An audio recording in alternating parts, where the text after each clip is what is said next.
सुप्रभात बच्चों।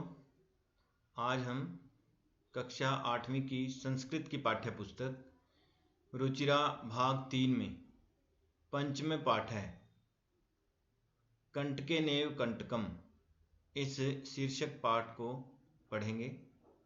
कंटके नेव, कंटक होता है कांटा, एव ही कंटकम कांटा, कि कांटे से ही कांटा निकाला जाता है।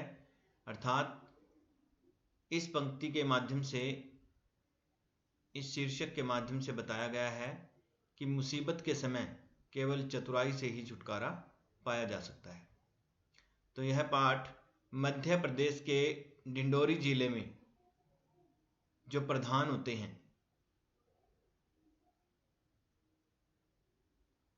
उन प्रधानों के बीच, प्रधान अर्थात मुख्य लोग, मध्य प्रदेश के डिंडोरी जिले में प्रधानों के बीच प्रचलित यह एक लोक कथा है, लोकप्रिय लोक कथा है।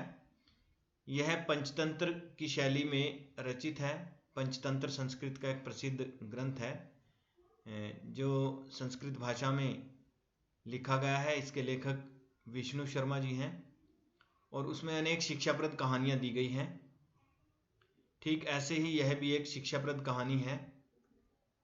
इस कथा के माध्यम से यह स्पष्ट किया गया है कि मुसीबत के समय बुद्धि से, विवेक से समस्या का समाधान करके उस मुसीबत से छुटकारा पाया जा सकता है।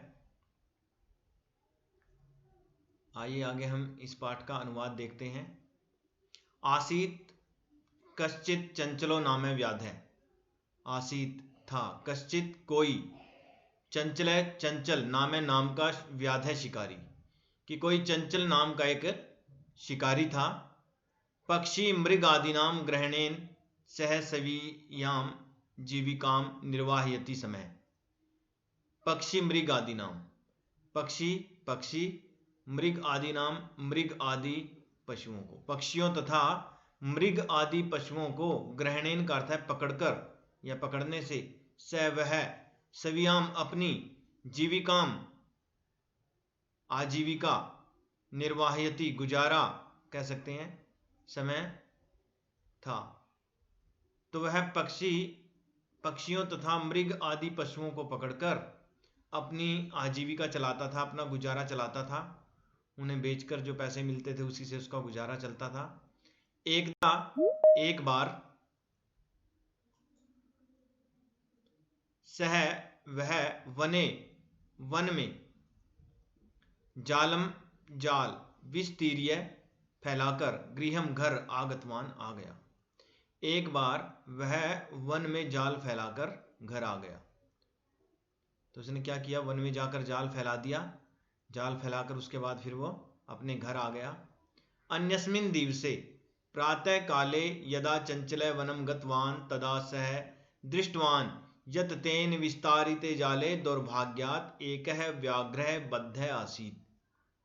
अन्यस्मिन् दूसरे, दिवसे दिन, प्रातः काले सुबह के समय, यदा जब, चंचल वन में, गतवान गया, तदा तब, सह उसने, दृष्टवान देखा, यत की, तेन उसके द्वारा, विस्तारिते फैलाए गए, जाले जाल में, दुर्भाग्यात दुर्भाग्य से, एक है एक, व्याघ्र बाघ, बद्ध बंध गया या फंस गया, आसीत था।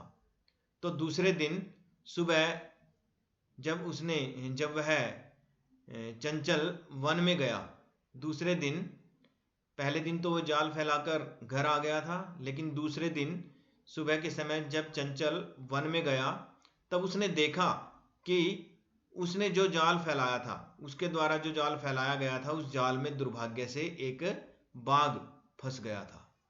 एक बाघ उसमें फंस गया था। सह अचिंत्यत, सो अचिंत्यत, तो इसका संधि विच्छेद करेंगे तो सह जमा अचिंत्यत हो जाएगा। सह वह अचिंत्यत सोचने लगा, व्याघ्र बाघ, माम मुझे, खादिष्यति खा जाएगा। वह सोचने लगा कि ये बाघ तो मुझे है ना खा जाएगा। अतएव इसलिए, पलायनम भाग जाना, करणीयम चाहिए, इसलिए यहां से पलायनम करणीयम भाग जाना चाहिए।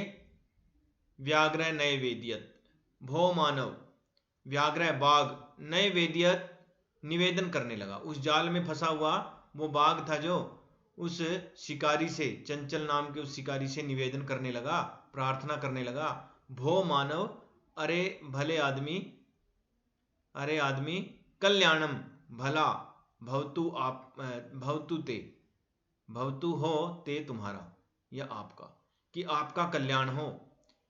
अरे भले आदमी, आपका कल्याण हो। यदि त्वम माम मोचिष्यसि तरहि अहम त्वाम हनिष्यामि। यदि त्वम, यदि तुम का अर्थ है तुम, माम मुझे, मोचिष्यसि मुक्त कर दोगे, इस जाल से बाहर निकाल दोगे, तरहि तो, अहम मैं, त्वाम तुम्हें, न नहीं, हनिष्यामि मारूंगा या कष्ट पहुंचाऊंगा। यदि तुम मुझे इस जाल से बाहर निकाल दोगे तो मैं तुम्हें कोई कष्ट नहीं पहुंचाऊंगा। तदा सह व्याधः व्याघ्रम जालात वही निर्सार्यत। तब, तदा तब, सह वह, व्याधः शिकारी, व्याघ्रम बाघ को, जालात जाल से, बही बाहर, निर्सार्यत निकाल देता है। तब उस शिकारी ने क्या किया, उस बाघ की प्रार्थना को सुनकर उस बाघ को जाल से बाहर निकाल दिया। व्याघ्र बाघ क्लांत, थका हुआ, आसीत था, बाघ थका हुआ था क्योंकि रात भर उसमें फंसा रहा होगा और निकलने के लिए उसने बड़ी कोशिश की होगी लेकिन नहीं निकल पाया, और उसी उछल कूद के कारण वह बहुत ज़्यादा थक गया था। निकलने के लिए जो उसने प्रयास किया था, उस प्रयास के कारण वो बहुत ज़्यादा थक गया था। सो एवदत, सो वह, एवदत बोला, भो अरे मानव आदमी, अरे भले आदमी, पिपासु प्यासा, अहम मैं प्यासा हूँ, मुझे बहुत प्यास लगी हुई है। नद्या जलम आनिय मम पिपासाम शम्य, नदी का जलम पानी आनिय लाकर, मम मेरी पिपासाम प्यास को, शम्य शांत करो, इसलिए नदी का पानी लाकर मेरी प्यास को बुझा दो। शम्य का अर्थ होता है शांत करो। नदी का पानी लाकर मेरी प्यास को शांत कर दो, बुझा दो। व्याघ्र बाघ जलम पानी पीतवा पीकर, पुनः फिर से, बाघ है जो वो पानी पीकर फिर से, व्याधम शिकारी से, एवदत बोला, बाघ पानी पीकर फिर से शिकारी से बोला, शम्य शांत हो गई है, मैं मेरी, पिपासा प्यास, मेरी प्यास शांत हो गई है, मेरी प्यास बुझ गई है।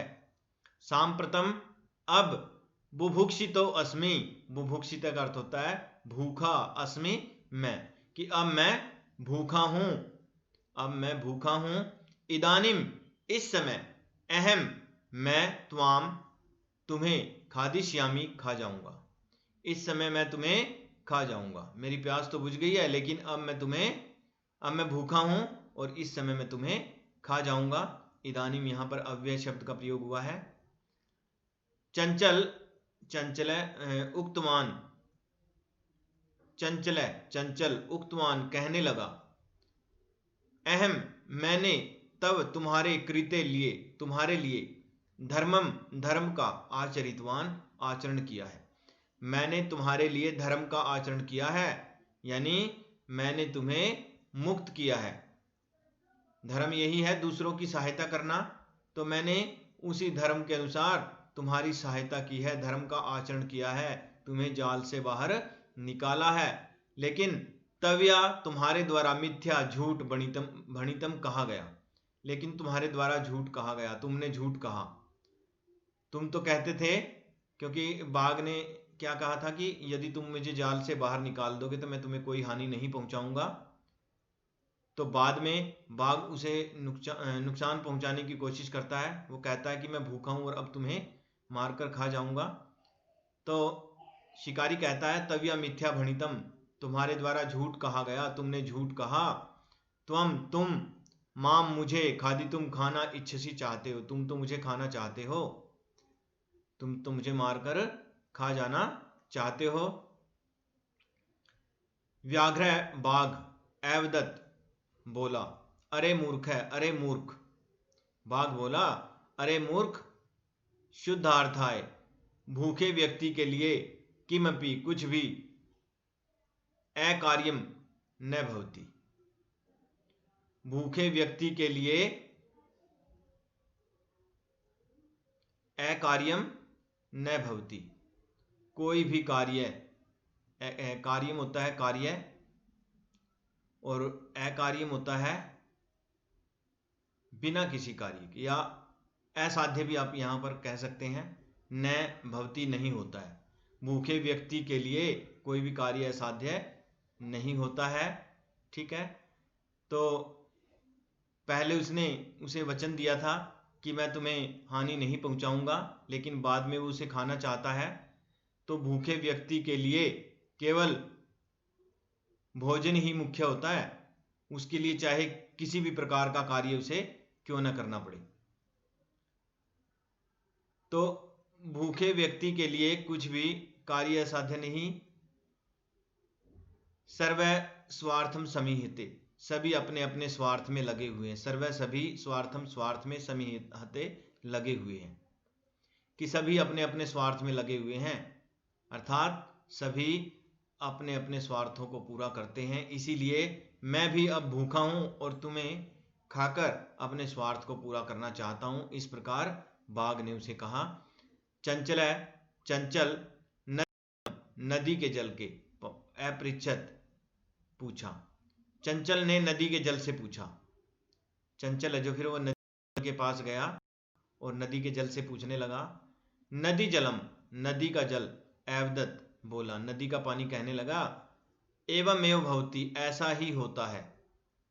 यहां पर एक लाइन कट गई है कि धर्मे धमनम पापे पुण्यम भवति, कि धर्म का आचरण करने वाले को, धर्म का काम करने वाले को हानि उठानी पड़ती है और पाप कर्म करने वाले को हमेशा धर्मे धमनम पापे पुण्यम, पुण्य मिलता है।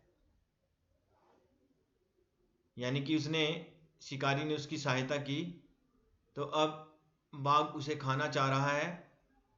शिकारी ने उसकी मदद करके स्वयं का ही नुकसान कर लिया। तो शिकारी को वो बाघ कहता है कि किसी से भी जाकर पूछ लो, किमपि पृच्छति, किसी से भी पूछ लो।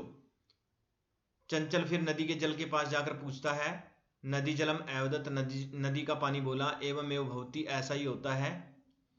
जना लोग मई, मुझ में स्नानम, स्नान कुर्वंती करते हैं, लोग मेरे पानी में स्नान करते हैं, नहाते हैं।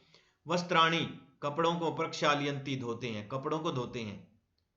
तथा च मल मूत्र आदिकम विसृज्य निवर्तन्ते, तथा मल मूत्र आदि उसमें छोड़कर पानी को गंदा कर देते हैं। मल मूत्र आदि से मेरे पानी को गंदा कर देते हैं। वस्तुतः, वास्तव में, सर्व सभी स्वार्थ, अपने अपने स्वार्थ में समीहते लगे हुए हैं। मैं उनके लिए धर्म का काम करता हूं, नदी के जल ने कहा, लेकिन लोग क्या करते हैं, मेरे पानी से भरपूर फायदा उठाते हैं और उसी पानी को फिर गंदा कर देते हैं। कभी उसमें मल मूत्र बहा देते हैं, कभी उसमें कपड़े धोते हैं, इस प्रकार मेरे पानी को गंदा कर देते हैं। वास्तव में सभी अपने अपने स्वार्थ में लगे हुए हैं।